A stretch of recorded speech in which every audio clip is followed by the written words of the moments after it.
या घटकाची संपूर्ण माहिती आपण या तासिकेमध्ये घेणार आहोत. चौकोन कशाला म्हणायचं सुरुवातीला आपण ते पाहणार आहोत. चौकोन, आता हा फळा आहे, तुमच्या समोर स्क्रीन दिसते आहे, ही एक चौकोनी आहे. त्याचबरोबर तुमचा मोबाईल आहे, तुमची कपाट आहे, तुमचा बोर्ड असेल, तुमचा बेड असेल, फरची असेल, ही चौकोनी आहे.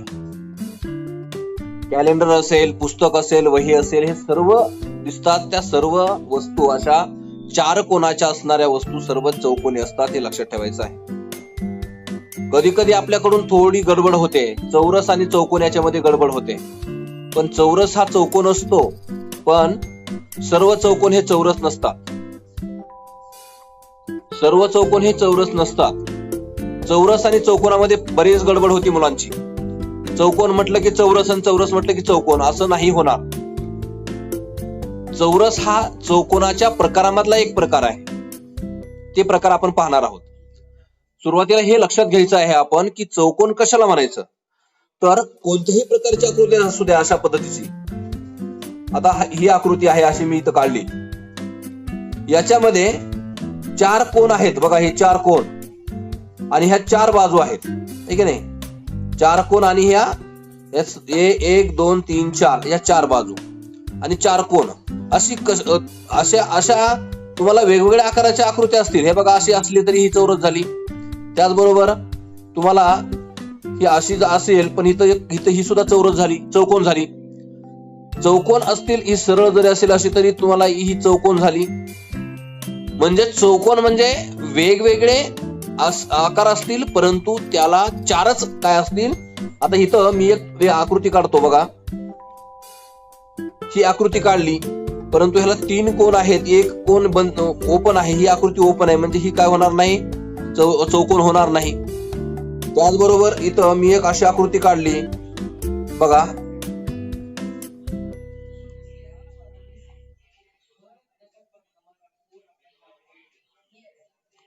आणि ही जोडली.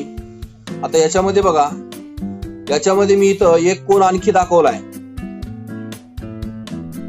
आता याला किती कोन झाले, 1 2 3 4 आणि 5 कोन झाले. म्हणजे ही सुद्धा चौकोन आकृती होणार नाही. ह्या अशा पद्धतीने असणाऱ्या वेगवेगळ्या आकाराच्या आकृत्या, परंतु त्याला 4 कोन आणि 4च बाजू पाहिजे, त्याला चौकोन असे म्हणतात.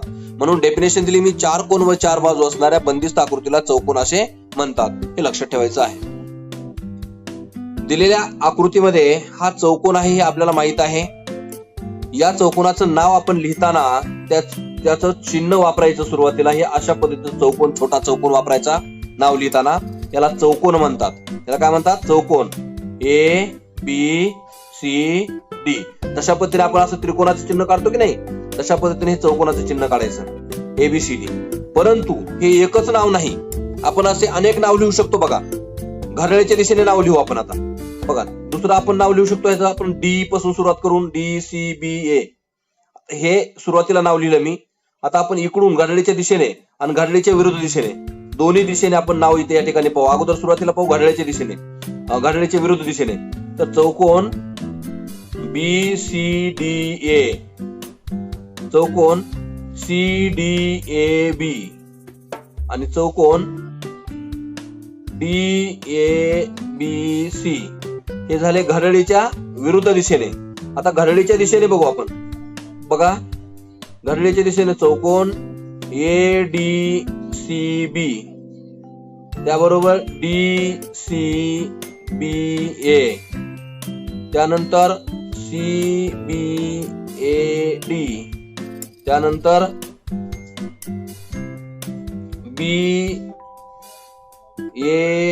BADC. अशा पद्धतीनं घड्याळाच्या दिशेने आणि घड्याळाच्या विरुद्ध दिशेने आहे. Clockwise and anti clockwise, he anti clockwise आहे की नाही, घड्याळाच्या विरुद्ध दिशेने. घड्याळाच्या विरुद्ध दिशेने आणि हे घड्याळाच्या दिशेने.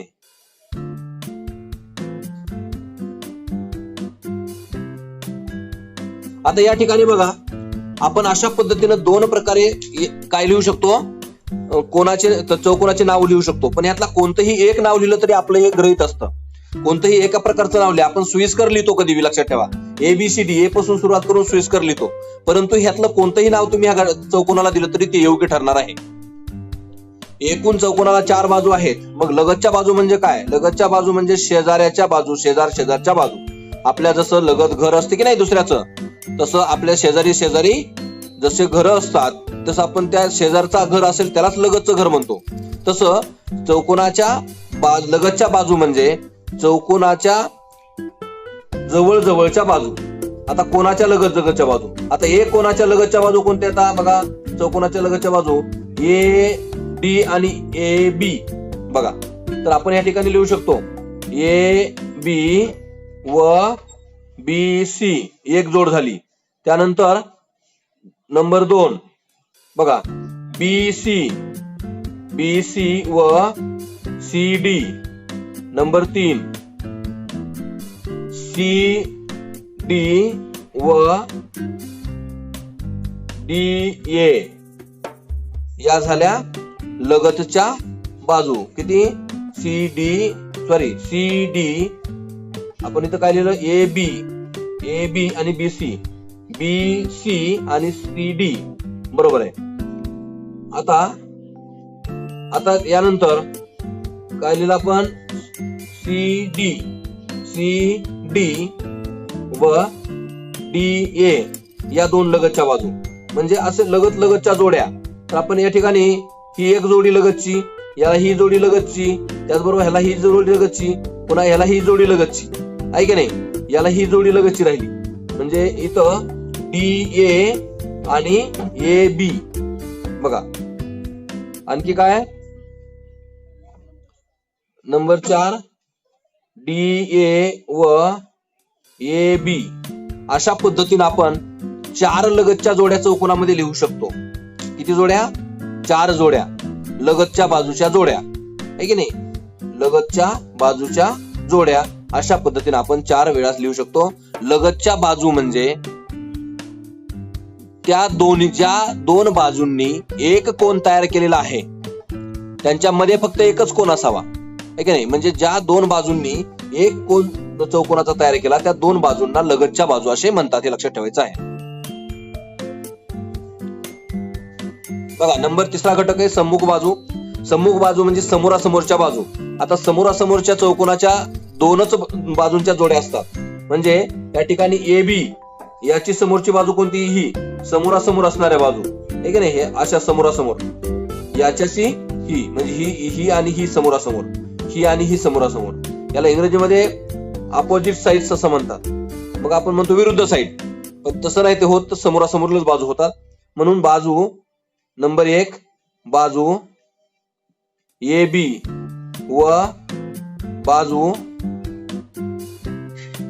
CD ही झाली समोरची बाजू. याच्यामध्ये दुसरी जोडी आहे बाजू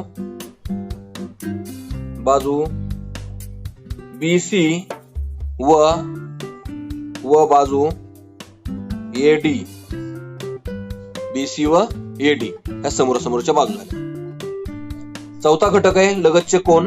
म्हणून कोन A याच्या लगतचा कोन कोणता आहे? तर कोन B. ही झाली एक जोडी. त्याचबरोबर दुसरी जोडी आहे कोन B व कोन C. हे कोणाचं चिन्ह लक्षात ठेवा. नंबर 3 कोन C व कोन D. आणि त्यानंतर नंबर 4 कोन D व कोन A. अशा पद्धतीने ह्या 4 जोड्या लगतच्या कोनांच्या आहेत. चला तर आपण नंबर 5वा घटक पाहूयात सम्मुख कोन. आता सम्मुख कोन म्हणजे समोरासमोर कोन खूप महत्वाचे असतात बघा. आपण लक्षात ठेवा अँगल A व अँगल C हे काय झाले? सम्मुख कोन झाले. अँगल A आणि अँगल C. व त्याचबरोबर नंबर 2 आहे अँगल B व अँगल D. अँगल B आणि अँगल D हे 2 काय आहेत? सम्मुख कोनांच्या जोड्या आहेत. सम्मुख कोनांच्या जोड्या, समोरासमोरील कोनांच्या जोड्या. याच्या समोरील हे आहे की नाही? बघा A च्या समोर C आणि B च्या समोर T आहे की नाही? तसंच बाजूचं सुद्धा होतं एडी च्या समोर बीसी आणि एबी च्या समोर डीसी, आहे की नाही. अशा पद्धतीने समोरासमोरच्या जोड्या, बाजूंच्या जोड्या आणि सम्मुख कोनाच्या जोड्या लक्षात ठेवायच्या आहेत. नंबर 6 घटक, 6वा घटक आहे चौकोनाचे कर्ण. मग आता चौकोनाचे कर्ण एकदम सोपं आहे. काय चौकोनाचे कर्ण? तर सम्मुख शिरोबिंदूंना किंवा सम्मुख कोनांना जोडणाऱ्या रेषाखंडास काय म्हणतात? कर्ण असे म्हणतात. म्हणजे सम्मुख शिरोबिंदूंना, बघा, सम्मुख शिरोबिंदूंना जोडणाऱ्या रेषाखंडास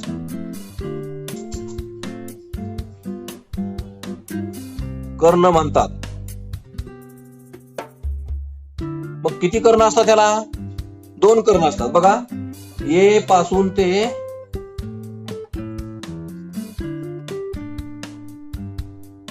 सी ला जोडणारा आणि बी पासून ते डी ला. म्हणजे कर्ण कोणते आहेत मग इथं? सेगमेंट किंवा रेख एसी व रेख बीडी हे 2 चौरसाचे कर्ण, चौकोनाचे कर्ण झाले. लक्षात ठेवायचं आहे.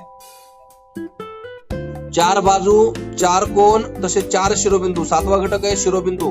मग कोणते आहेत शिरोबिंदू? तर बिंदू ए, बी, सी आणि डी असे 4 शिरोबिंदू आहेत. किती आहेत? 4 शिरोबिंदू असतात. कोणाला? चौकोनाला. त्याला चौकोनाचे शिरोबिंदू असे म्हणतात. हे लक्षात ठेवायचं आहे. चौकोनाच्या कोणताही चौकोन असो, चौकोनाच्या 4ही कोनाच्या मापाची बेरीज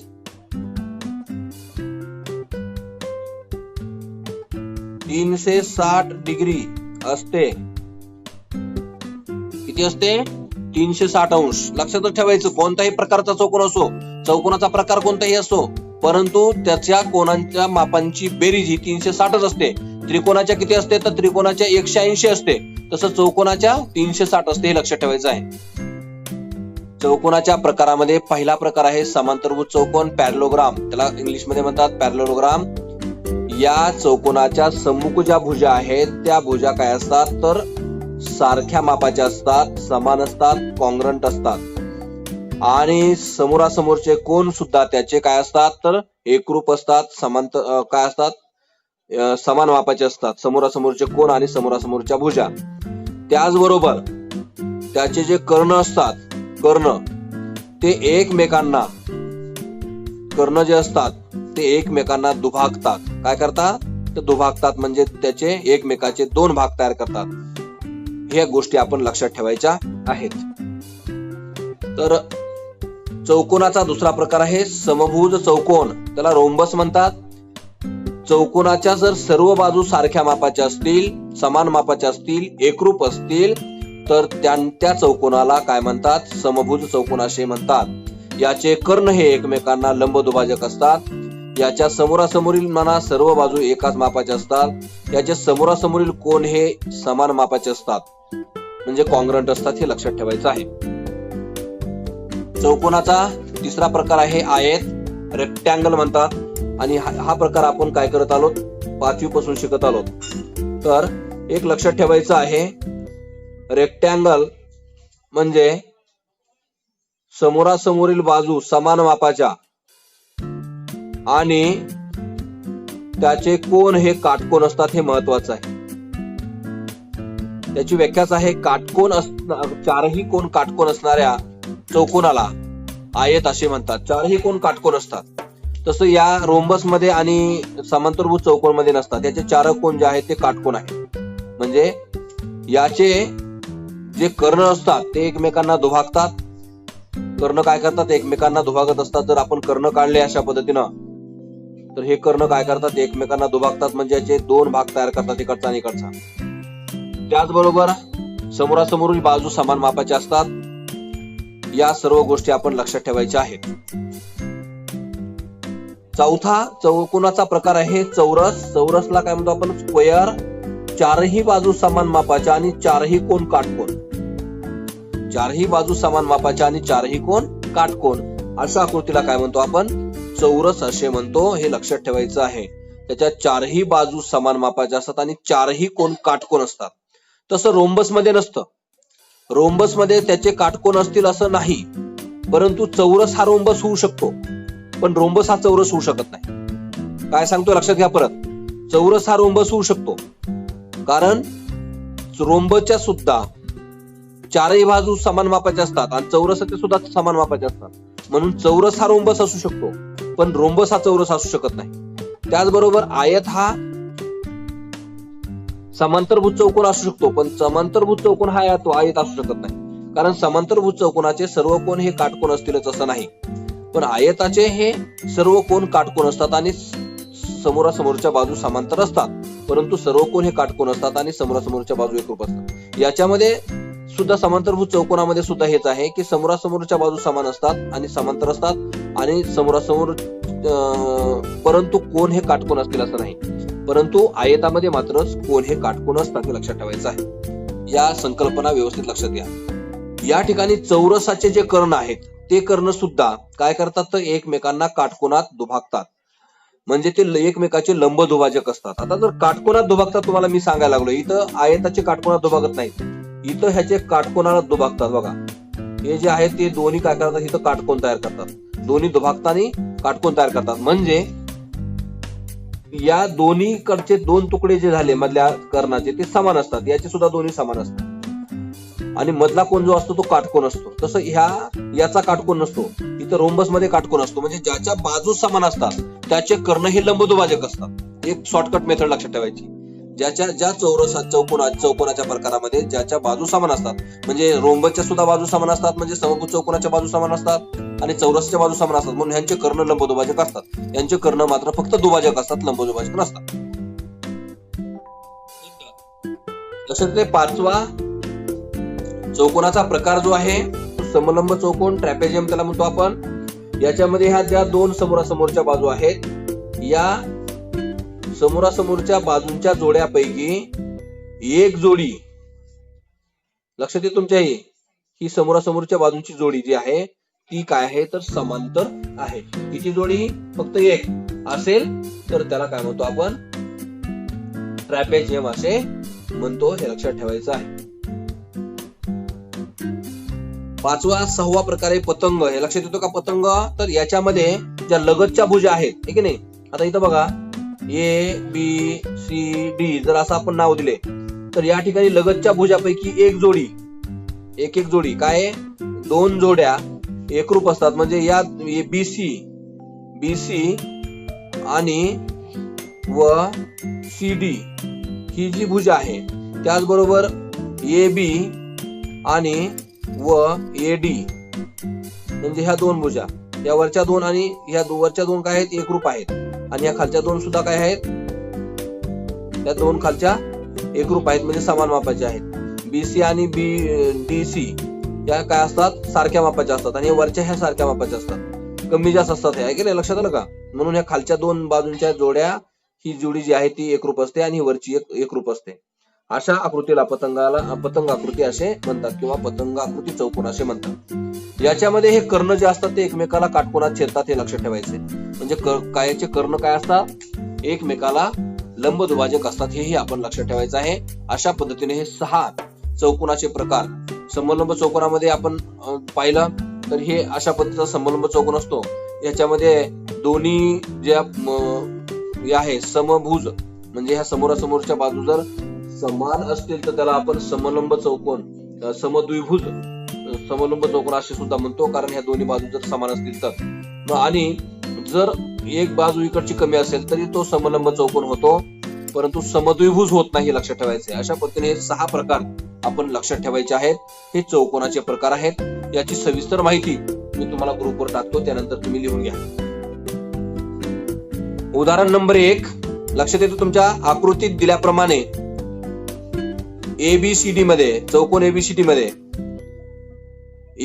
angle A 70 degree, angle D 110, angle C 120, तर अँगल बी काढा म्हणून सांगितलंय. तर आपल्याला लक्षात ठेवायचे, मगाशी सांगितलं होतं तुम्हाला मी, चौकोनाच्या सर्व कोणांच्या मापांची बेरीज ही 180 अंश असते. म्हणून एक लक्षात ठेवायचं, measure of angle A plus measure of angle D plus measure of angle C plus measure of angle B बरोबर 180 अंश, सॉरी 360 अंश.